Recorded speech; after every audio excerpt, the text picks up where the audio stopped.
step into the Bardic Basement and ascend to a higher perspective.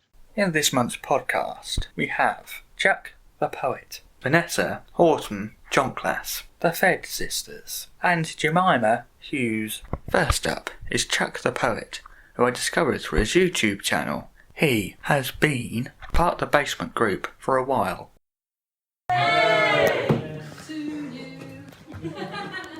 There's me books. Thanks very much.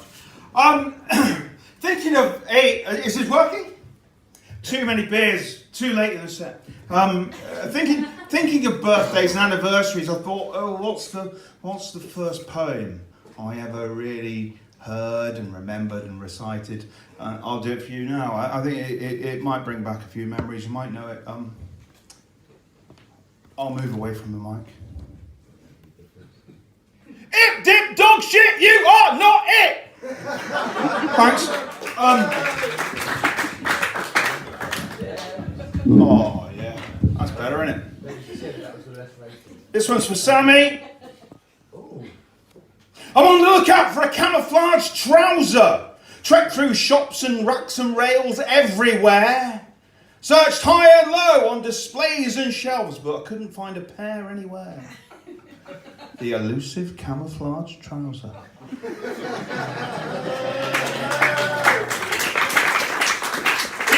These are all new! I'll leave that one. It's really loud, it's really long. So I'll work backwards because anybody in tonight called Lee? I'm Liam. That's good. That's good, Liam. Lee, I like the word Lee, or the name Lee, because it means it can be both male and female. That's good, isn't it? Thanks. This is called Lee. Lee has no friends. She looks all lost at sea, sad and almost crying. I christened her Lonely. Lonely! This is one that I recorded and put out on the interweb. It's called Windy Wig. The wind was blowing down the precinct. It was such a swirly day. Leaves and the odd plastic bag caught the breeze and sway. There's a wig! Lost, blown, abandoned. Looks like a rat that's dead. But don't approach it. It looks dangerous and completely off its head. You know it, better quality. There you go. Is anybody like drinking here? Yeah! Thank you very much. This is called Ken Wood. I wouldn't. It's not even funny.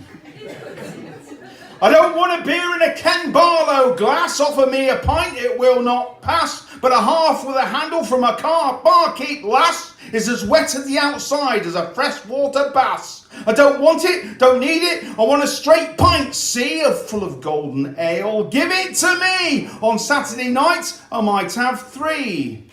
We all feel the same, so we'll say it en masse. I don't want a beer in a Ken Barlow glass.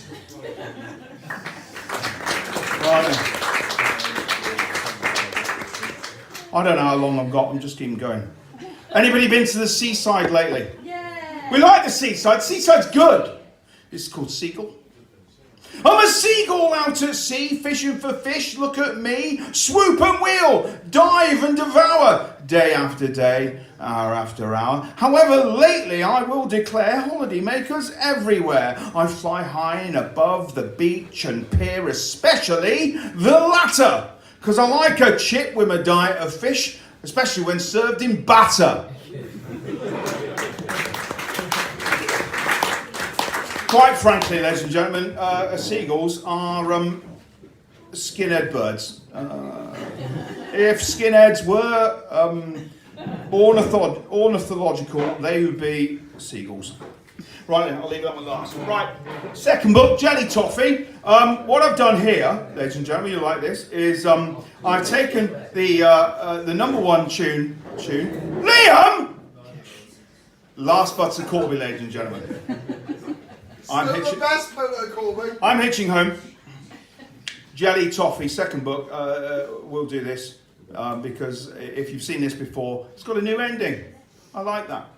With a spluttered cough, there's in my mouth and rolling round my teeth. It stops and ticks upon my tongue. It's giving me such grief. This intrusion makes me feel quite ill. It's a robbery kind of goo. And as I start to chew again, I try to have a chew. You see, it's like a jelly toffee, but a phobia to phlegm means I can never try to swallow it, so it goes round my teeth again, bridging gaps and cavities I never knew were there. So I got quite bored, drew it up and gobbed it through the air. I missed an open window, slid down the window pane. Slimy, slippery, drippy, works ghastly and insane, acting really quicky, lick it up upon my tongue again. It's cold, I aim, I spit directly into a drain. New ending.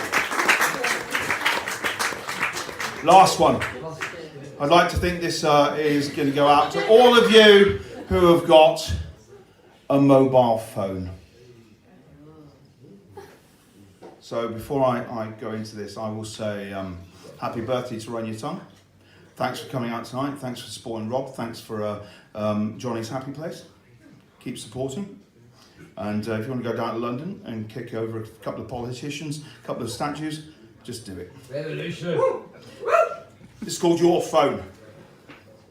First time ever. You give your life to technology, feed your phone with your whole life, filled with your innermost internet secrets. That history ain't gonna empty itself. If you forget, you bet someone somewhere with a big nosy nose full of hair will see it there and declare you out. Fill your files with easy readable alphabetical sequences. A for accessible, B for beguiling, C for caution, D for damage, disaster, do not open, ever, everything is there. You without a care, along with photos, capturing you at the best of times, at the worst of times, good nights out that ended badly. Quite a feat you failed to delete from the cashier kiosk, a loss of dignity, neat parcels of information that would go on and destroy you in the wrong hands. Make sure it lands safely. Not even a Kevlar case will save you there. But if you segregate passwords, split up and rip them up secretly from those who know, the birthday, the dog's name, the plain as the nose on your face, you tap in your security digits, the limits are endless. For online shopping, codes of banking, the building society, the relationships, information, pirates could easily seize. Ease handing over an advantage, even the pics of potholes left in roads you've ridden, hidden in maps straight back to your house. A lapse of concentration, now they know where you live. And you don't even need the keys. For your host, with some post, not locked away within, but dumped in the bin. Every little bit of info will fit and go, building a jigsaw puzzle of your life. Everything is in your phone. So important, you shouldn't leave home with it. But without it, your life is empty. Unable to show up, show off, or contactlessly pay your way. One day, you will lose your phone and probably your mind. My name's Chuck the Poet. You've been lovely. Thank you very much. Happy birthday, Rob. Cheers. Awesome. Let's hear it again for Chuck the Poet. You can find links to Chuck's social media in the description. Next up is Vanessa Horton Jonklaas. I first met Vanessa at the first Bardic Basement event at Wellingborough Library. This is called Knowing Your Arse from Your Elbow. Listen, folks, you must beware. There's some bad shit going on out there. Outside, I see a 5G mast, which has moved much closer since I saw it last. I know it's part of some alien plan to spray a virus and grab our land. And I know how else that they're attacking. Well, you know that extra Amazon packaging, where they send you a box that's larger than what you bought. Well, I've realised why. It's a Trojan horse. The empty part is full of virus to make us ill and then require us to get a vaccine which really has the role of getting us all under mind control. But people, don't worry, there's hope, I vow. I believe the resistance is forming now, and they're infiltrating Amazon as well. And do you want to know how I can tell? Well, I bought a vibrator using Prime, and as I lay in bed, I had a message from the resistance head, and a picture from the message sender appeared in my mind. It was Idris Elba. So keep the faith and wait for a sign. We'll beat this invasion if we hold the line. Help the resistance with their task and open parcels with an oxygen mask. Oh, but now I'm getting a new message from that sender. But don't worry, folks. I know my arse from my elbow. Take care.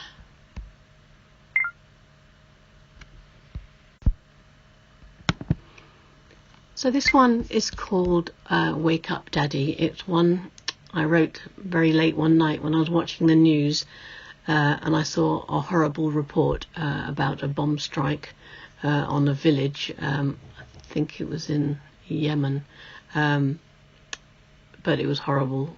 And there'd been a wedding party when the bomb had fallen, and it killed a load of people, one of whom was the father of a little child who they filmed trying to shake the body of his father and wake him up. It was horrendous.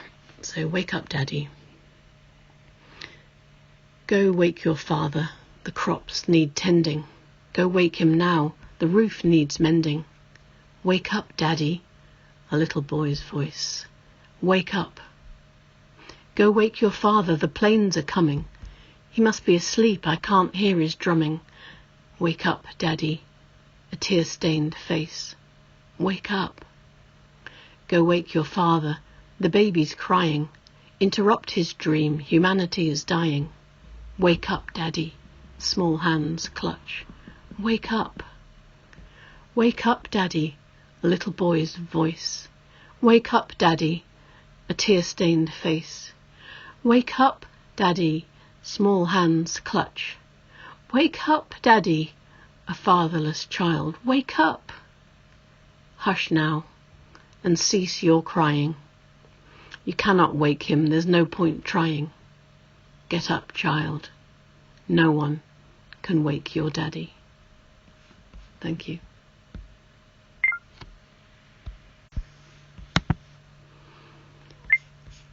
This one is called Writing Fonts. Capturing the world in a cage of words, we fasten life with ink on paper, pinning down our experiences with curlicues and commas, pinning down the beauty, butterfly words, entomological etymology. Imageless pictures rise up from the pages like steam from summer asphalt, or the breath of a dying muse. Does each reading strip away a layer of the writer's soul, or replenish it? How does the magic happen? The graphite reproduction of beauty, romance, horror, or despair? Or the colour of the universe disguised in HB grey or black printer ink? The glories of the Roman Empire etched in Times New Roman? Mermaids wreathed in Ariel?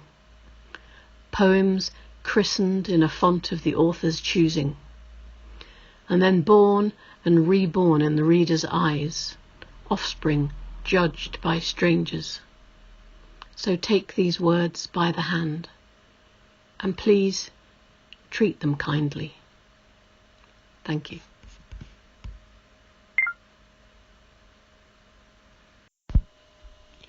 This one is called United We Fall. The same burst of stardust made us all.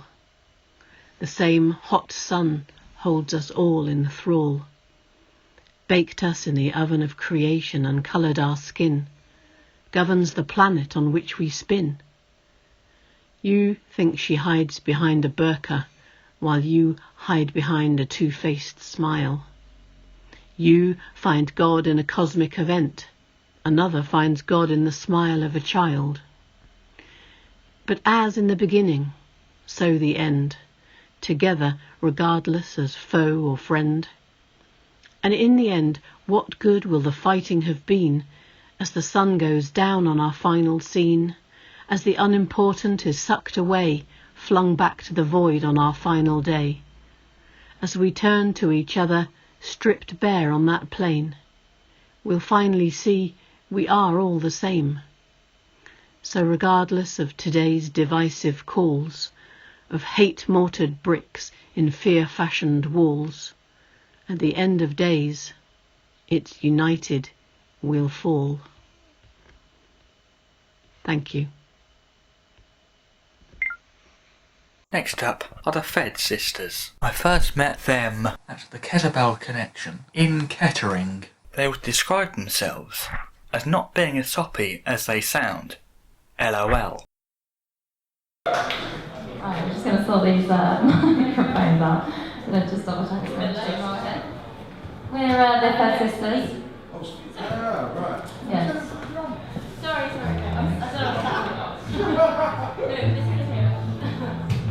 Just going to check if I'm sure. These first two songs are I wrote. So I'm going to just have a little intro.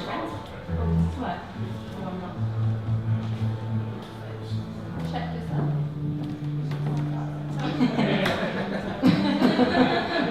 Yeah, this top does ride off also. Yeah, that's perfect. No, that's not one. I know.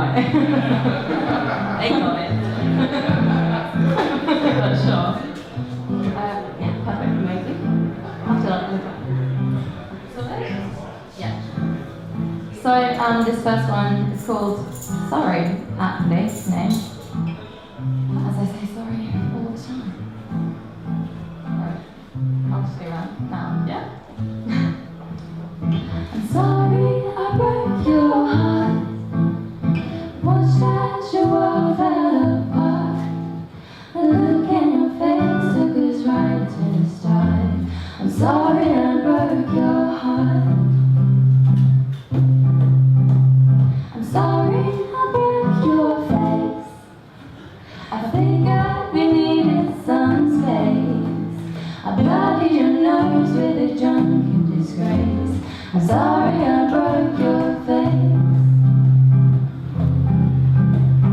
Maybe it'll take some time, and maybe we can't be friends for a while. If you come round, I'll be here with a smile. We can leave the past behind and just pretend that I never said goodbye.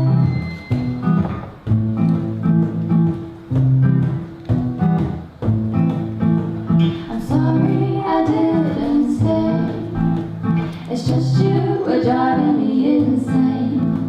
It left me a wreck under skies and grey. I'm sorry I didn't stay. Oh, I'm sorry it took so long.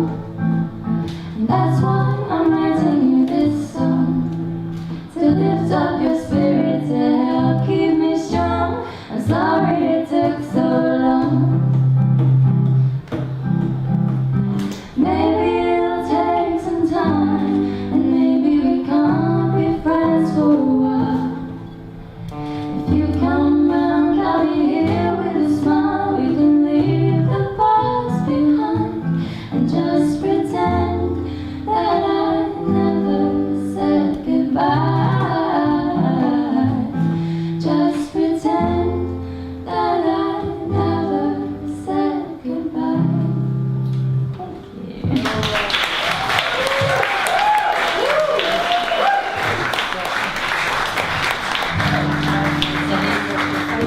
A bit loud as well. No, turn it down, please.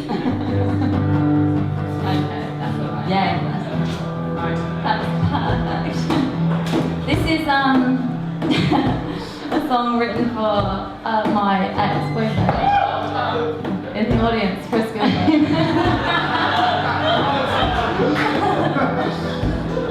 It's not as sloppy as it sounds. It is called Puppy Love though.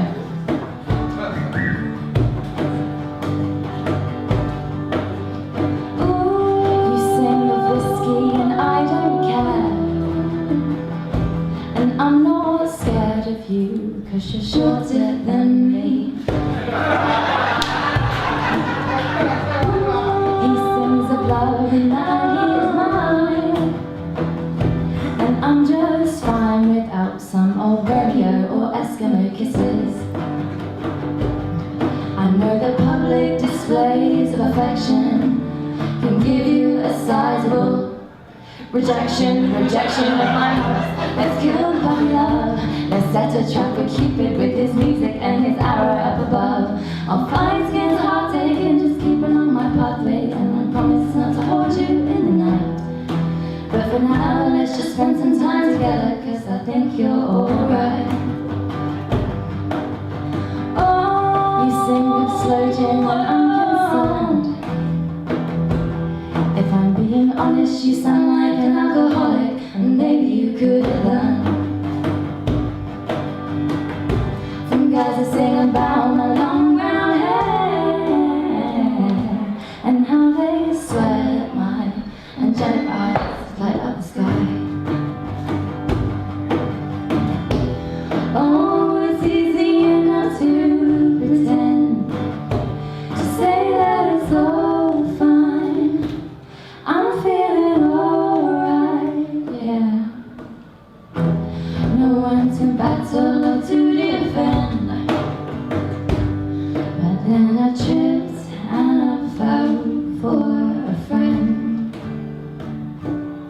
I know the public displays of affection can send you in all the wrong directions and sentimental hell. Let's break the magic spell and stop all of this stupid, downright putrid love that makes me feel unwell. I'll fight against the heartache and just keep along my pathways, and I promise not to hold you in the night. But I'm sorry to say that I like you, and I hope that's alright. Alright, yeah. And I hope that it's alright.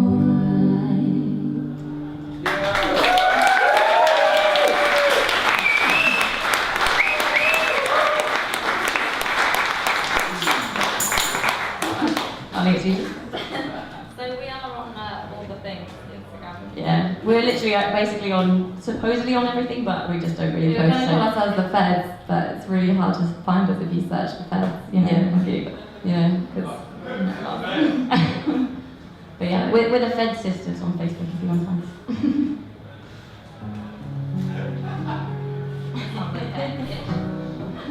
I might be crossing because I'm a little bit drunk. Yeah. But this is our last song, so we'll leave you with this. Yeah, there's no kids here, right? Yeah, if you do have any children, not that I've seen any, please escort them out now.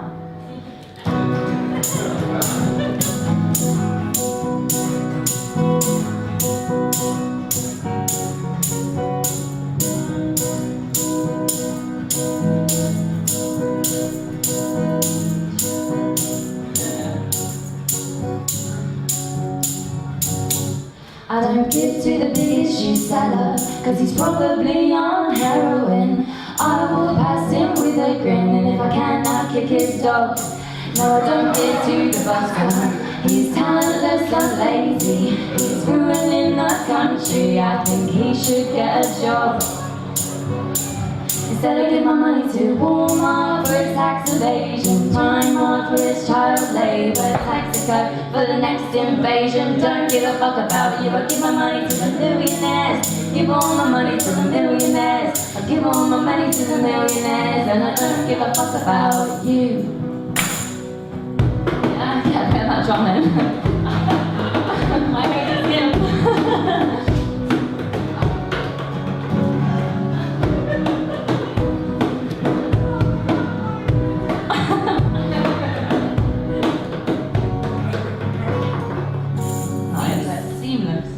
No, I don't give to the beggar. I don't give to the beggar. shoving through the door, or a prison cell or a hospital. Don't give to the homeless pisshead, he'll blow it all on booze instead. Such a waste that doesn't deserve a bed. What do you mean welfare instead? Instead I give my money to Walmart for a tax evasion, Primark for a child labour tax card for the next invasion. Don't give a fuck about you, I give my money to the millionaires. Give all my money to the millionaires. Give all my money to the millionaires. And I don't give a fuck about you.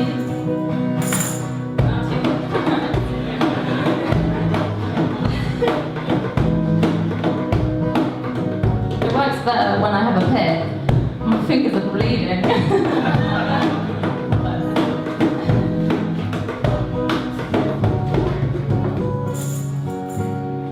Instead of giving my money to Starbucks in case they get harder, BP to make a living ain't easy. Barclays, they look after me and I don't give a fuck about you. Give my money to the millionaires. Give all my money to the millionaires. Give all my money to the millionaires. And I don't give a fuck about you.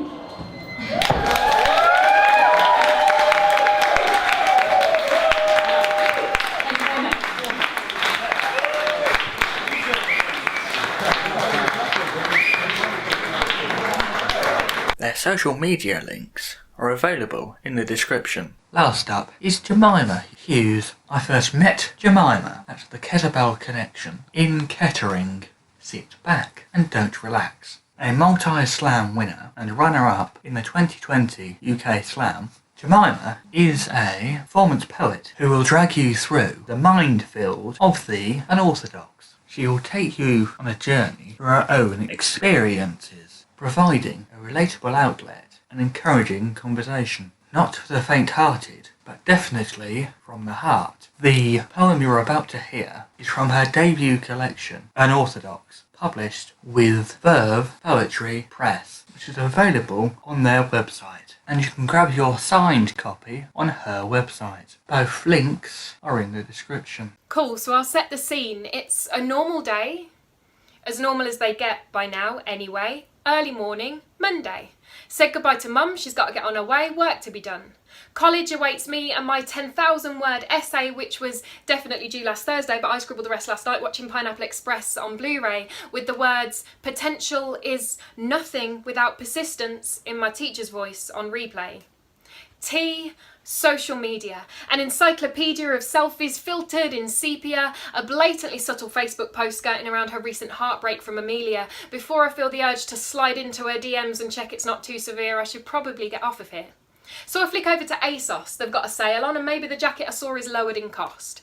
Out of stock, but I find a top with the word fail printed across. Feels appropriate. Add to basket along with those knee-high socks, which I am never going to wear, let's face it, but they're the ones Becky's got, and with that mini skirt, she makes them look hot. Realising an empty bank account can buy none of this, I close the browser and find the willpower I'd dismissed. Finally, I get to the shower.